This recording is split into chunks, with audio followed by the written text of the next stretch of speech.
monter dessus. Voilà. Bon. Tu la redresses et t'enlèves la béquille. Voilà ce que tu vas faire à chaque fois, tu vas le faire dans l'ordre. C'est-à-dire tu vas la redresser, tu vas enlever la béquille. Parce que sur toutes les motos, il y a une sécurité béquille. C'est-à-dire que tu pourras démarrer ta moto, mais dès que tu vas mettre ta une, elle va caler. Donc ça, il faut le savoir, parce que ça arrive souvent à Bastogne au permis. Le gars, comme il est un peu angoissé, il veut se précipiter, il va vite, il redresse la bécane, il démarre, et quand il met la une, il cale. Et puis là-dedans, ça commence à travailler. On est joué le permis, puis ça vient de caler. On se dit, merde, putain, pourquoi j'ai calé? Donc on fait les choses dans l'ordre. Jusqu'au bout, on fait les choses dans l'ordre. Donc tu redresses et tu enlèves le béquille. Ok. Et la deuxième sécurité, c'est sur l'embrayage. Toi, ta bécane, quand tu vas l'acheter, il y aura une sécurité embrayage. Tu ne pourras pas démarrer sans embrayer. Et sur celle-là, on l'a enlevé. On l'a enlevé exprès pour réussir les exercices. Certains exercices, c'est mieux, on va dire, sans sécurité. Donc, on l'a enlevé. Donc là, si tu veux démarrer ta bécane sans embrayer, tu peux, on va dire. D'accord? Oui. C'est-à-dire, quand tu vas mettre le contact, tu vas voir le neutral qui est allumé. Oui. Ça veut dire que là, tu es au neutral. Donc, si tu veux démarrer, tu pourras démarrer. Ok. Ensuite, quand tu vas partir, si tu veux, au début, si tu n'as pas l'équilibre, garde tes jambes écartées. Tu vas Comme ça, doucement, hein, si tu veux, c'est oui. bien. Hein, tu montes doucement l'embrayage, c'est normal. Si en partant, tu vois que tu es à l'aise, tu peux les mettre sur le cale-pied, il n'y a pas de problème. Hein. Bon, ensuite, tu arrives au bout là-haut, tu fais ton demi-tour, pas sur la route, mais un peu avant. Oui. Tu fais ton demi-tour comme tu veux. C'est-à-dire que si tu veux embrayer et puis avec tes jambes le faire, ben, tu le fais. Après, dès que tu es en face, ben, tu remontes doucement l'embrayage et puis tu fais la partie. Si tu commences à être à l'aise, tu peux déjà commencer à accélérer en restant en première. Oui. Ensuite, tu fais ton demi-tour là-haut.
J'enlève, je lâche l'accélérateur, j'embraye, je monte et je relâche. Voilà.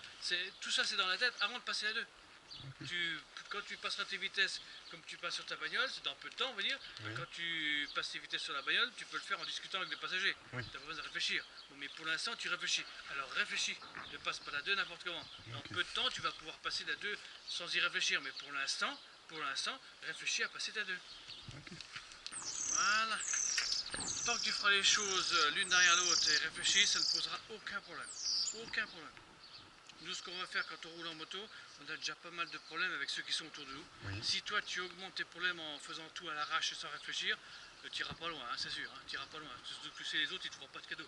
Ils ne vont pas te taper dedans volontairement, on est bien d'accord. Ils ne vont pas le faire volontairement, mais eux, ils font des fautes de code, ils font des fautes de conduite. Si toi, en plus, tu rajoutes en faisant des fautes de conduite aussi, là, c'est sûr que tu n'iras pas loin. Hein. Oui. Bon, ici, on va mettre en place un ingrédient supplémentaire, enfin primordial pour réussir le permis, c'est le regard. C'est-à-dire que pour dépasser une moto, il faut le regard. Il faut deux choses d'abord. Pour réussir le permis, ou pour déplacer sa moto, on va dire en sécurité, il faut ce qu'il y a là-dedans et le regard. Bien. Quand tu vas partir d'ici, déjà pense bien à tout ton environnement. Bon, toi ça va, t'es grand, tu touches terre, mais ce serait, mettons, une fille, elle devrait penser à une chose supplémentaire de toi, c'est-à-dire qu'ici il y a un creux. Ça veut dire que si elle appuie sur son embrayage ou qu'elle s'arrête ici avec la moto dessus le creux, jamais elle pourra toucher terre, elle va tomber. Donc ça, il faut qu'elle y pense, c'est-à-dire qu'elle se dise, moi dès que je pars d'ici, je vais être obligé de me lancer pour partir. Et toi c'est pareil, quand tu t'arrêteras, ne t'arrête pas avec la roue dans le creux. On peut partir, mais il faut un peu plus de puissance à la moto. Donc si on s'arrête 1 ou 2 mètres avant, ça va, on va lui donner de la puissance pour pouvoir partir. Donc quand tu seras pas à partir, tu auras démarré ta bécane, tu auras mis ta une, tu auras regardé de chaque côté parce que tu n'es pas prioritaire. Et dès que tu es prêt à partir, comme on s'en va là-bas, toi tu vas tourner la tête là-bas. En permanence. Et pendant ça là, tu vas monter l'embrayage aussi en permanence. Pas à fond, ni trop vite, hein, il faut un minimum quand même, pour pouvoir aller là-haut. Et tu ne lâcheras ton embrayage que seulement quand tu arriveras à peu près en face de la baraque bleue là. C'est-à-dire que dès que je vois qu'il n'y a plus personne, que j'ai vu personne, je tourne la tête là-haut et je monte mon embrayage en permanence. Là. Tu vas voir là-bas. Et tu t'arrêtes de deux manières. Ou tu te dis, ben, j'ai pas eu le temps de rétrograder, donc j'embraye et je m'arrête tranquillement. Peu importe la vitesse. Et après tu recherches tranquillement ta une. Ou alors si tu veux t'habituer avec le sélecteur, quand tu t'es dit, bon allez c'est bon, je fais demi-tour, tu descendras tes rapports tranquillement jusqu'à la une. Après tu longeras ton temps et tu t'arrêteras, par exemple. Et comme tu veux faire ton demi-tour, si tu veux en t'arrêtant, ben, tu t'arrêtes dans le trottoir, ok, c'est bon, je recherche bien ma une, je regarde dans mon rétro s'il n'y a personne, et je tourne tranquillement maintenant mon embrayage. Et quand tu reviens, tu fais pareil. Quand tu reviens ici, ce machin-là, on va essayer de le passer le plus souvent possible. Donc le mieux c'est en deux, mais ça tu verras, ça va se mettre automatiquement. Donc toi, arrivé au niveau du passage piéton, tu vas regarder à gauche, et tu as déjà fait ton analyse, tu sais qu'il n'y a personne ou qu'il y a quelqu'un. Donc s'il n'y a personne, tu vas commencer à accélérer un peu. Et en accélérant un peu, si ta bécane tu vois qu'elle cahute, de toi-même tu vas dire, ouais, j'ai un problème, il y a quelque chose à faire. Donc là tu vas redescendre à tes rapports. Peut-être que tu es en troisième ou quatrième, peu importe. Donc tu arrives ici, tu as descendu tes rapports, dès qu'il n'y a personne tu commences à accélérer, elle cahute. Bon, pas de problème, je descends d'un rapport et je continue à faire le tour de mon... Voilà, ça c'est au point de vue mécanique. Et au point de vue regard, quand tu seras arrêté là-haut le long du trottoir, et dès que tu seras prêt à faire demi-tour, dès que tu commences à tourner, tu tournes la tête pour regarder au fond là-haut. Et quand tu vas faire le tour de ton rond-point, là, dès que tu vas commencer à tourner autour du rond-point, tu tourneras la tête pour regarder au fond là-haut. Bon, ça va pas se faire du jour au lendemain, c'est parce que on vient de passer de la bagnole où quand tu fais le tour du rond-point, quand tu tournes avec ta bagnole, tu regardes le capot et puis il y a un mètre devant. Mais avec la moto, maintenant c'est fini. Il va falloir regarder toujours le plus loin possible. En fin de compte, il va falloir regarder là où tu vas emmener ta moto. Donc habitue-toi à ne plus regarder ni l'un ni un mètre devant. Dès que tu commences à tourner, là, le machin, tourne carrément la tête pour regarder au fond là-haut. Et tu verras, là, tu auras des belles courbes rectilignes.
qu'est-ce qu'il y a de dur à dépasser une bécane à part rien? Euh, Rien, on est bien d'accord. À partir du moment où on réfléchit, à partir du moment où on ne se précipite pas, il n'y a aucun problème. Tu veux te précipiter, précipite-toi. Ok, le seul qui sera en danger, c'est toi. Tu n'auras même pas besoin d'attendre que les autres te mettent en danger, tu te mettras en danger tout seul. Prends ton temps pour réfléchir. oui. Là, ici, on fait son demi-tour. La bécane, elle cahute un peu. Elle cahute un peu, ça veut dire Oui. qu'à mon avis, tu es en troisième. Peu importe, du moment que tu maîtrises le véhicule, tu le maîtrises. Et là, on commence à mettre le regard en place. Donc, comment on met le regard en place, ça va déjà mieux. La bécane, elle va là où on regarde. Donc, elle a une belle courbe. Elle va pas non plus à gauche ou à droite, on va dire, d'accord? Et on n'est pas omnibulé par ce qui se passe devant. Surtout pas. Un motard, il regarde toujours le plus loin possible. Quand tu t'en vas, là, ici, quand tu t'en vas, tu es déjà en train de penser à ce que tu vas faire dans le demi-tour là-haut. Et non pas caler comme tu viens de caler. Oui. Si tu as calé, c'est à cause de quoi? Passer le gaz.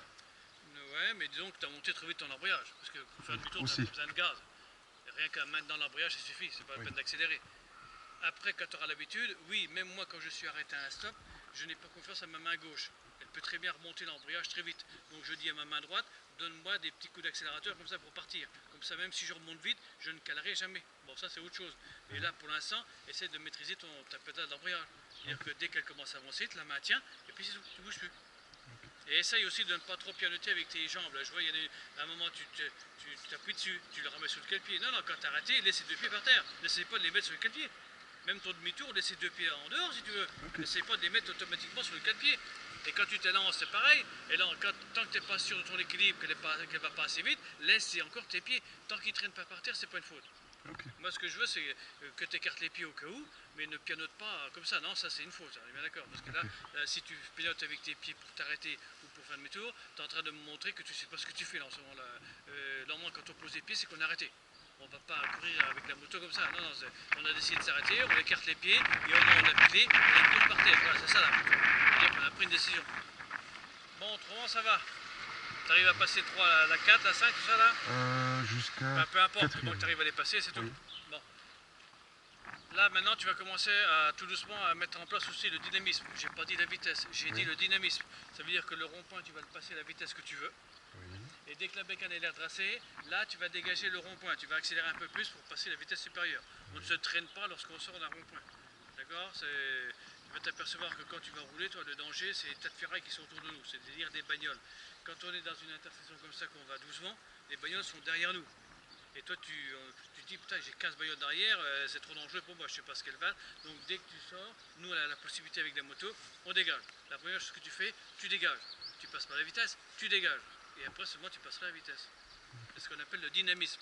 Et c'est ce qu'il te faudra le jour du permis, lui montrer à l'inspecteur aussi. Et il faudra lui montrer que quand tu as décidé de ralentir pour une raison où tu ralentiras, lui il veut bien, il n'y a pas de problème.